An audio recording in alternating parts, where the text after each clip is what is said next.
안녕하십니까. 전종희 목사입니다. 1월 8일 수요일 매일 성경 묵상입니다. 여호수아 6장 8절에서 27절입니다.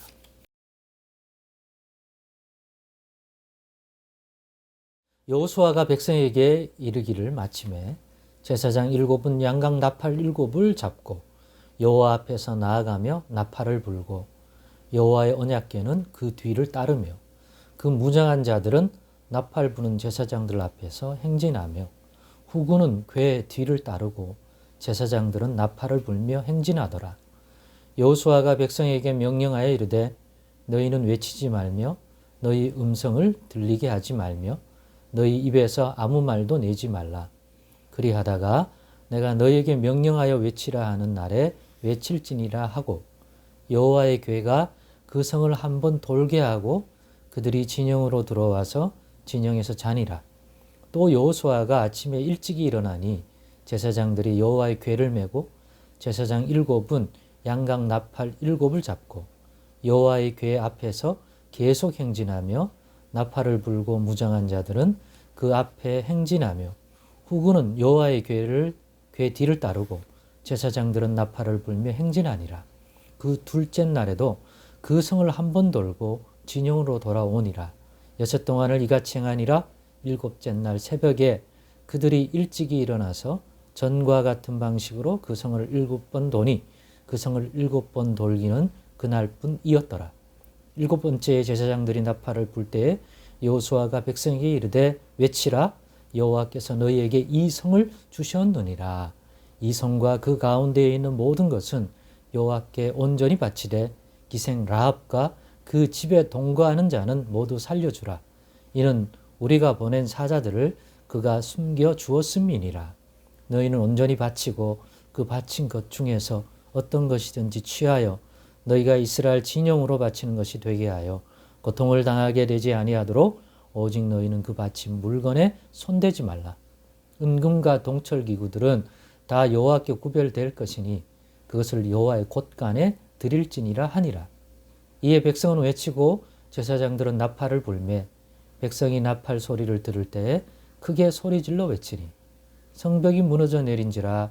백성이 각기 앞으로 나아가 그 성에 들어가서 그 성을 점령하고 그 성 안에 있는 모든 것을 온전히 바치되 남녀노소와 소와 양과 나귀를 칼날로 멸하니라.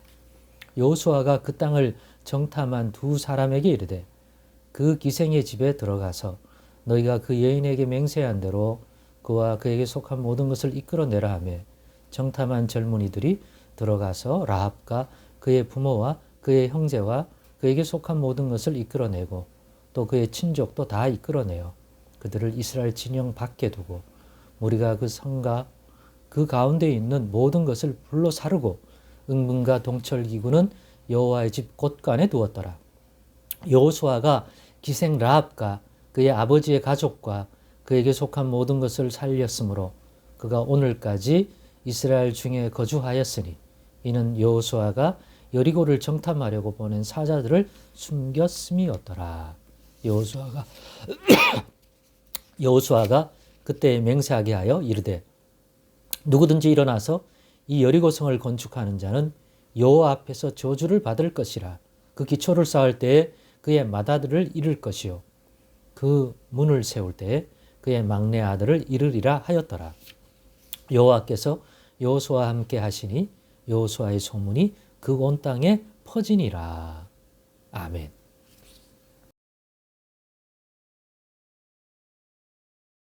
네, 오늘은 여리고 성벽이 무너져 내린 이유라는 제목으로 묵상 나눔을 갖겠습니다.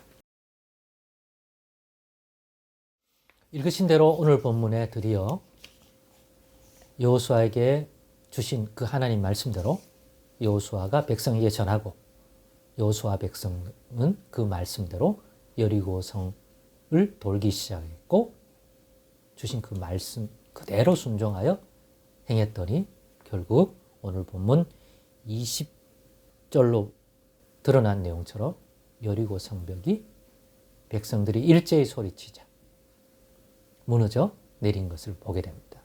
그리고 그 성한 모든 것들을 또 심판하고 또 구원할 자는 구원하고 이렇게 여리고성을 함락시키게 되었습니다. 그러면서 과연 여리고 성벽이 무너져 내린 이유가 어디 있을까요? 생각해 보았습니다. 그것이 주는 유익이 있을 줄 생각하고요. 근데 지극히 육신적으로, 인간적으로, 현상적으로 보면 여리고 성벽이 무너지게 만든 시간적으로, 논리적으로 바로 그 앞에 있었던 행위가 무엇입니까? 백성들이 다 함께 소리를 쳤다는 것이죠.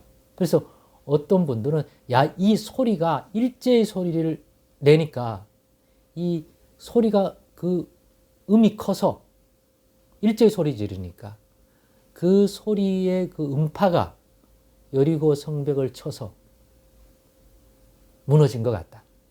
뭐든지 과학적이어야만 마음이 편한 분들이 있습니다. 그런 분들은 하나님이 행하신 이 놀라운 일을 찬양하지만 그것이 비과학적이지 않고 과학적이기를 원하는 분들이 있어요. 그런 분들은 꼭 과학적으로 설명, 납득하면 되게 좋아요. 그래서 저는 굳이 그럴 필요가 있나. 하나님께 능치 못함이 없는데 그걸 인간의 지식과 인간의 이해 수준에 합당하게 받아들이기 위해서 그것이 설명 가능한 과학적인 설명을 하려고 하는 것이 저는 무리라고 생각하는 사람인데 꼭 그런 분이 있습니다. 그래서 그 이유를 자꾸 성경의 이 증언에서 찾아내려고 합니다. 홍해가 갈라져서 마른 땅으로 걷는 것도 어떻게 하는지 과학적으로 가능성이 있는 행위다 라는 것을 꼭 설명하고 싶어 하는 분들이 또 같은 분들입니다. 저는 반대입니다. 그게 인간의 이해 수준, 과학적인 증명의 수준에서 일어날 수 있는 일이라면 굳이 하나님이 하실 필요가 있겠습니까? 하나님의 전능하심은 인간의 이해와 인간의 경험을 뛰어넘는 것이기에 놀랄 뿐이지 하나님이 행하셨구나 믿음으로 놀랄 뿐이지 그게 이해되어진다가 아닐 것입니다. 하나님이 그 일을 행하신다고 약속했기 때문에 하나님이 그 약속을 지키사 그 일을 행하셨다. 하나님은 하신 말씀에 신실하시다.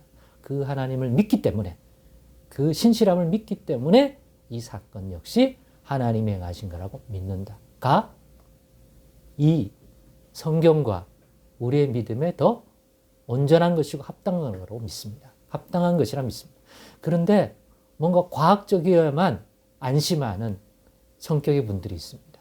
그런 분들은 아마도 이 일제히 외칠 때 그 소리가 파장과 파동이 있으니까 이게 절묘하게 그 성벽의 어떤 것과 충돌이 나서 딱 무너질 수밖에 없는 그러한 것들을 했을 것이다. 그렇다면 충분히 가능한 거 아니냐? 라고 이해하는 분들이 있어서 제가 이 얘기를 합니다. 여리고 성벽이 무너져 내린 이유는 그걸까요? 설령 그렇다 치더라도요. 저는 하나의 이유인데 하나의 이유 속에는 두 가지 사실이 존재한다. 하나는 백성이 이 여리고성을 함락시키기 위해서 하나님이 주신 그 말씀을 순종했기 때문이다. 그 주신 말씀대로 여리고성 주위를 돌며 그 과정 속에 어떤 것도 하나님이 주신 말씀을 더하거나 빼지 않고 그대로 행한 온전한 순종이었기 때문이다. 거기에다가 하나님은 그 하신 말씀대로 그렇게 할 때 성벽이 무너지리라고 말씀했던 그 말씀대로 지켜 하나님이 행하셨다. 이 두 가지. 만약 이 둘 중에 하나라도 없으면 무너지지 않았을 것이다. 가정에서 만약 온전히 말씀을 따라 순종하지 않았다면 소리친다고 일제히 소리친다고 성벽이 무너졌을까요? 저는 무너지지 않았다고 봅니다.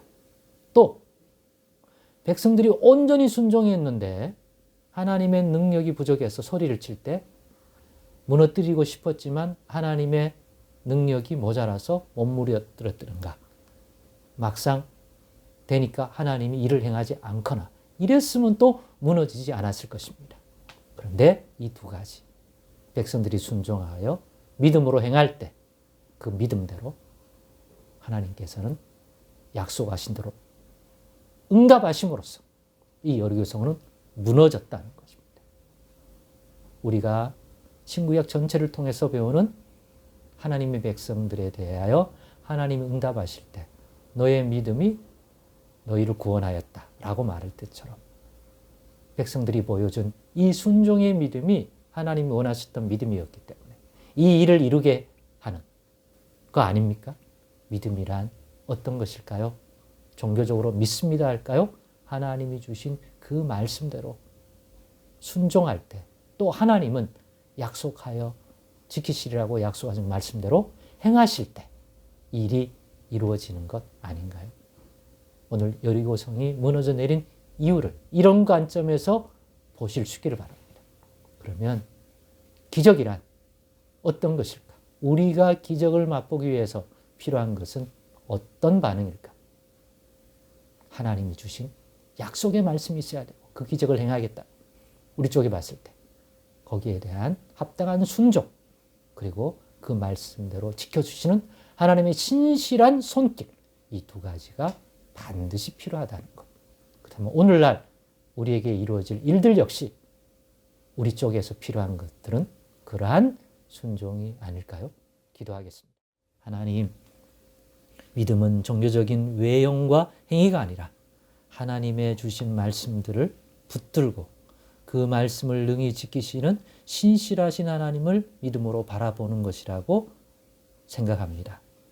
그래서 늘 기울이고 우리의 욕망의 투영이 아니라 하나님이 주신 말씀이 무엇이고 그 행하신다 약속하신 것들이 어떤 것인지 늘 깨어 분별하는 저희들 되게 하여 주옵소서.